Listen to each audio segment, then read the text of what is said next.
భద్రాద్రి జిల్లా కిన్నెరసాని టూరిజం హబ్గా మారుస్తామని deputy CM Bhatti Vikramarka అన్నారు. కిన్నెరసాని బోటింగ్ని మంత్రులు తుమ్మల, జూపల్లితో కలిసి డిప్యూటీ సీఎం భట్టి విక్రమార్క పరిశీలించారు. కిన్నెరసాని బోటింగ్ పరిశీలించారు. ఆ బోటింగ్లోనే వారికి టూరిజం అధికారులు విందు భోజనం ఏర్పాటు చేశారు. ఉమ్మడి ఖమ్మం జిల్లాను యూనిట్గా తీసుకొని చారిత్రాత్మక కట్టడాల్లో కిన్నెరసాని టూరిజంగా తీర్చిదిద్దుతామని చెప్పారు. కిన్నెరసాని హోలాండ్ తరహాలో అభివృద్ధి చేయిస్తామని చెప్పారు.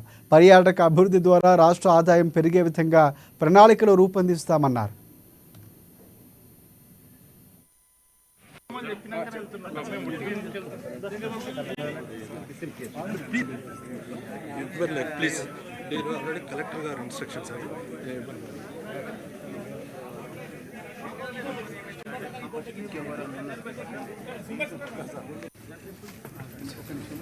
ఎవరికి లేదు సార్, ప్లీజ్ సార్.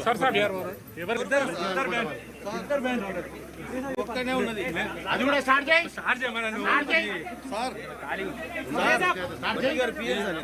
ఆల్రెడీ ఇద్దరు బ్యాండ్ సార్, నేను వచ్చాక చూపిస్తాను. మీరు ఉండండి ఇక్కడ.